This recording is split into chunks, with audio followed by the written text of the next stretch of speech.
BUMN juga. Itu sama aja, udah dapat Pertamina nggak mau kerja lagi, tidur 10 tahun jadi ular sanca, ular piton. Saya bilang ini lagi mau tawar lagi. Saya pikir nggak masuk akal kalau gitu kelola seperti itu.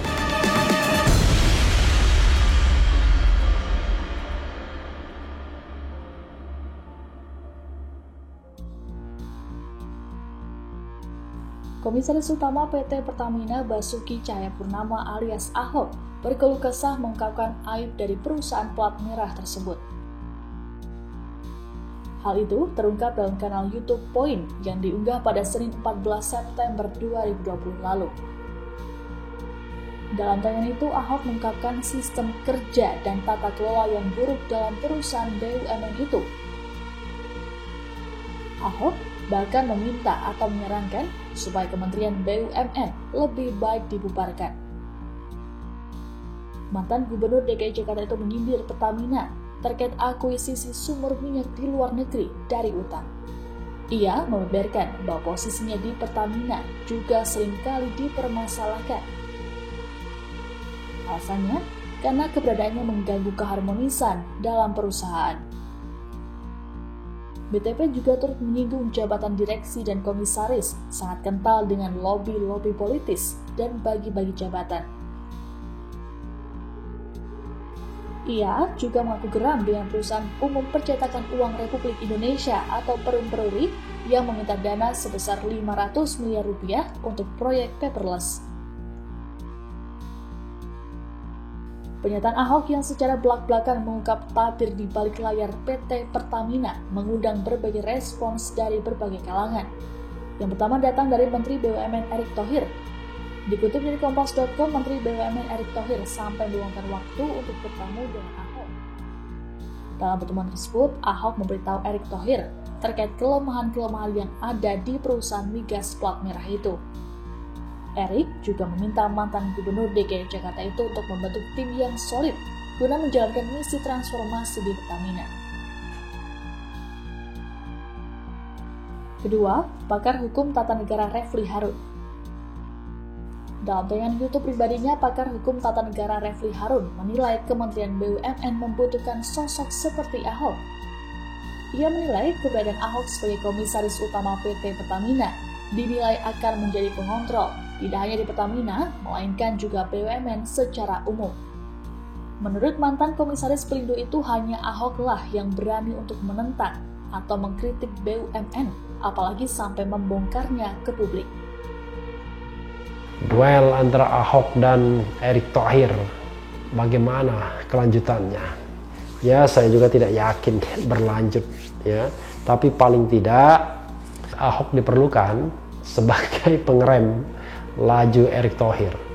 Jangan-jangan memang sengaja dipasang, ya, karena terkesan kan tidak ada seorang pun di BUMN yang berani membantah menterinya.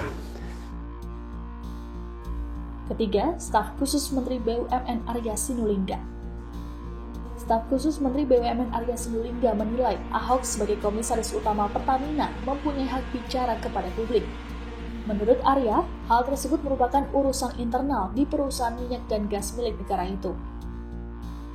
Arya pun meminta urusan tersebut diselesaikan secara baik-baik di internal Pertamina.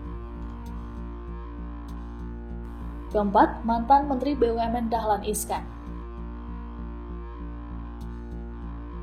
Melalui website resminya, This Week, mantan Menteri BUMN Dahlan Iskan juga turut buka suara terkait pernyataan Ahok yang mengusulkan agar Kementerian BUMN dibubarkan.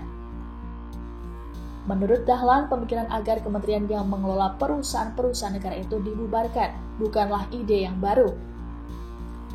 Ide tersebut sudah muncul sejak Menteri BUMN pertama atau waktu itu masih disebut Menteri Negara Pendayagunaan BUMN Tandri Abeng. Pembentukan super holding menjadi lambat dikarenakan pemerintah yang memutuskan untuk membentuk perusahaan gabungan secara sektoral terlebih dahulu.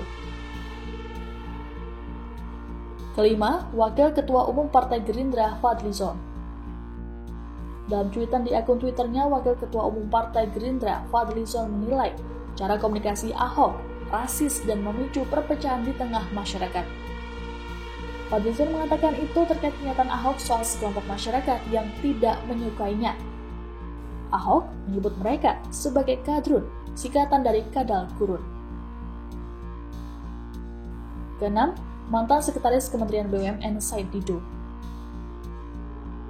Mantan Sekretaris Kementerian BUMN Said Didu turut menanggapi kritik yang dilontarkan Ahok. Ia menilai sosok mantan Gubernur DKI Jakarta itu memang kerap menuai kontroversi sejak menjadi pejabat publik. Hal itu terungkap dalam tayangan Indonesia Business Forum di TV One, Rabu 16 September 2020. Menurut Said, hal yang dikeluhkan Ahok justru adalah tanggung jawabnya sebagai komisaris utama. Menurutnya, dengan Ahok melontarkan kritik seperti itu, sama saja menunjukkan tidak bertanggung jawab dengan tugasnya sendiri. 7. Wasekjen DPP Partai Gerindra Andre Rosiade. Menanggapi pernyataan Ahok, Wasekjen DPP Partai Gerindra Andre Rosiade meminta Presiden Jokowi dan Menteri BUMN Erick Thohir untuk mencopot Ahok. Dikutip dari akun Twitter @andre_rosiade, Andre Rosiade berpendapat pernyataan Ahok soal BUMN ini membuat kegaduhan. Padahal, menurut Andre, kinerja Ahok sebagai komisaris utama PT Pertamina Persero biasa-biasa saja.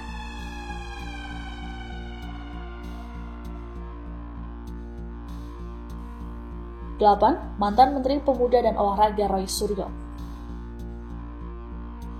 Mantan Menteri Pemuda dan Olahraga Roy Suryo ikut mengomentari terkait pernyataan Ahok mengenai kadrun akan demo jika ia menjadi pimpinan perusahaan plat merah.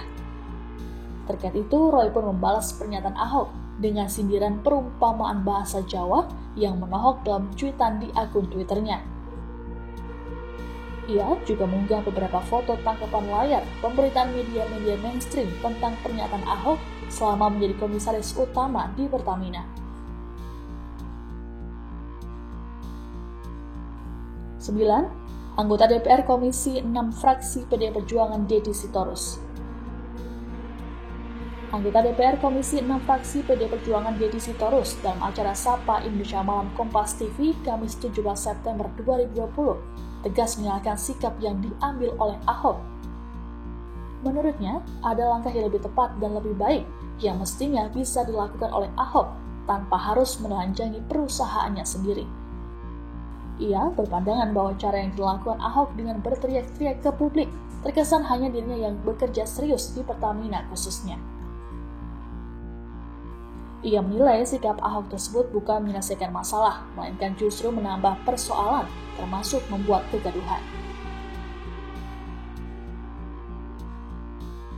10. Anggota Komisi 7 DPR Fraksi PKS, Mulyanto. Anggota Komisi 7 DPR Fraksi PKS Mulyanto mengatakan bahwa Ahok yang merupakan komisaris utama tidak seharusnya menyampaikan persoalan internal perusahaannya ke publik. Hal itu diungkapkannya dalam acara Sapa Indonesia Malam Kompas TV, Kamis 17 September 2020. Dirinya menambahkan, Ahok juga terkesan seperti sudah menyerah menghadapi persoalan di tubuh Pertamina.